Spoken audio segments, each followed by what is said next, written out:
Hi guys, welcome to InstaSolve. The question is, two bodies of masses 10 kg and 20 kg respectively kept on a smooth horizontal surface are tied to the end of light string. A horizontal force F is equal to 600 Newton is applied to A, B along the direction of string. What is the tension of the string in each cases? Okay, question में ये बोला है दो block हैं, ए block जिसका मास 10 kg, B block जिसका मास 20 kg, दोनों string से बंधे हुए हैं। फर्स्ट केस में हम ए ब्लॉक को 600 न्यूटन फोर्स से खींच रहे हैं और सेकेंड केस में हम बी ब्लॉक को 600 न्यूटन फोर्स से खींच रहे हैं। दोनों केस में हमको स्ट्रिंग के बीच का टेंशन निकालना है। ओके, इस क्वेश्चन को सॉल्व करने के लिए मैं एक शॉर्ट ट्रिक यूज़ कर रही हूँ। इस शॉर्ट ट्रिक में हम पहले ही ब्लॉक्स के एक्सीलरेशन निकाल लेंगे। अगर आपको शॉर्ट ट्रिक यूज़ नहीं करना है तो आप दोनों बॉडी का फ्री बॉडी डायग्राम बना के एक्सीलरेशन और टेंशन की दो इक्वेशन निकाल के भी इसको सॉल्व कर सकते हैं, बट वो क्वेश्चन बहुत लेंदी हो जाएगा। इसलिए इस टाइप के सारे क्वेश्चन में आप पहले ही शॉर्ट ट्रिक यूज़ करके एक्सीलरेशन निकाल सकते हैं। तो एक्सीलरेशन कैसे निकालेंगे? हमको पता है F is equal to ma। Total force जो दिया है वो दिया है 600 न्यूटन और टोटल मास है 10 + 20 that is 30 kg into a. तो एक्सीलरेशन हमारा आ जाएगा 600/30 is equal to a that is mean 20 metre per second square. Same इस केस में भी एक्सीलरेशन वही आएगा क्योंकि टोटल फोर्स भी वही है और टोटल मास भी वही है। तो एक्सीलरेशन इस केस में भी हमारा आएगा 20 मीटर पर सेकेंड स्क्वायर। अगर हम पहले ही एक्सीलरेशन निकाल लेते हैं तो केवल एक बॉडी का फ्री बॉडी डायग्राम बना के हम टेंशन इजीली निकाल सकते हैं। आप किसी भी एक बॉडी का फ्री बॉडी डायग्राम बना के टेंशन निकाल सकते हैं। यहाँ मैं आपको दोनों बॉडी का फ्री बॉडी डायग्राम बना के टेंशन निकालना बता दूंगी, जिससे आपको कोई कन्फ्यूज़न नहीं होगा। तो ठीक है, टेंशन निकालने के लिए हमको बॉडी का फ्री बॉडी डायग्राम बनाना पड़ेगा। फ्री बॉडी डायग्राम का मतलब आपको पता ही होगा कि एक बॉडी पे कितने टोटल फोर्स एक्ट करते हैं, उसको हम फ्री बॉडी डायग्राम से रिप्रेजेंट करते हैं।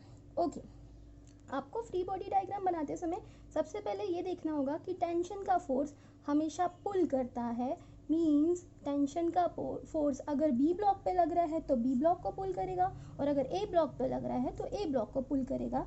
इसके अलावा हमको एक pseudo force, inertial force ma लेना पड़ेगा जो हमेशा बॉडी के मोशन का अपोज करता है। इसका मतलब ये कि सूडो फोर्स में वहीं लगाऊंगी जहाँ ब्लॉक मूव कर रहा है उसके अपोजिट डायरेक्शन में। तो सबसे पहले मैं आपको free body diagram of a body बना के दिखाती हूँ। ठीक है, तो ए का फ्री बॉडी डायग्राम बनाती हूँ मैं। यहाँ पर ए ब्लॉक जो है वो 10 kg का है, उस पर एक फोर्स लग रहा है 600 न्यूटन का। देन एक लग रहा है टेंशन का फोर्स जो हमेशा ए ब्लॉक को पुल करेगा और एक फोर्स लग रहा है ma फोर्स। क्योंकि बॉडी एक्सीलरेट इस डायरेक्शन में हो रही है तो ma फोर्स हमेशा उसके अपोजिट डायरेक्शन में लगेगा 10a। नाउ हम दोनों फोर्स को इक्वेट करते हैं। Total left force is equal to total right force. Okay, A की वैल्यू हमको ऑलरेडी पता है। ए की वैल्यू है हमारे पास 20, 600 is equal to 200 plus T. तो टी की वैल्यू आ गई 600 माइनस 200, 400 न्यूटन। यहाँ से हमारा टेंशन आ गया।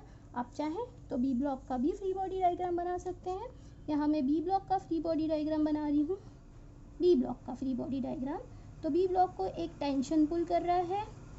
देखो 600 न्यूटन ए ब्लॉक पे लग रहा है, बी ब्लॉक पे नहीं लग रहा, इसलिए 600 न्यूटन हम बी ब्लॉक पे नहीं लेंगे। एक टेंशन लग रहा है बी ब्लॉक पे और एक लग रहा है ma फोर्स जो हमेशा मोशन का अपोज करेगा। तो यहाँ पर हो जाएगा total left force is equal to total right force. A की वैल्यू हमें ऑलरेडी पता है, दैट इज़ व्हाट 20। तो यहाँ से भी टेंशन आया है 400 न्यूटन। आप किसी एक बॉडी का फ्री बॉडी डायग्राम बना के टेंशन निकाल सकते हैं। Okay, now in second case हमने एक्सेलरेशन ऑलरेडी निकाल चुके हैं। अब हम बी ब्लॉक का फ्री बॉडी डायग्राम बनाते हैं। बी ब्लॉक है 20 kg का, उस पर 600 न्यूटन का फोर्स लग रहा है जो उसको पुल कर रहा है। एक टेंशन जो है टी डैश माना है मैंने यहाँ पर, टी डैश जो बी ब्लॉक को पुल कर रहा है, और एक लग रहा होगा pseudo force ma inertia force, जो हमेशा मोशन का अपोज करेगा, क्योंकि बॉडी इस साइड चल रही है तो ma फोर्स लगेगा 20a इस side. Again t dash plus 20 is equal to 600, 20a sorry is equal to 600, t dash plus 20 into 20, a की वैल्यू 20 है, 600, तो यहाँ से हमारे पास 600 minus 400 that is what 200 newton. T dash की वैल्यू हमारे पास आ गई 200 न्यूटन। सेम मैं ए ब्लॉक का फ्री बॉडी डायग्राम बनाती हूँ।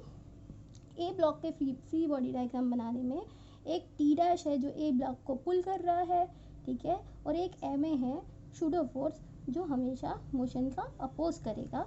तो यहाँ से आएगा 10a is equal to T dash, A की वैल्यू मैं वापस से 20 रख रही हूँ, तो टी डैश की वैल्यू यहाँ से भी मुझे 200 न्यूटन मिलती है। दोनों केस में मुझे ये बात समझ आ गई कि किसी एक बॉडी का फ्री बॉडी डायग्राम बनाने से मुझे टेंशन मिल जाएगा। Okay, thank you.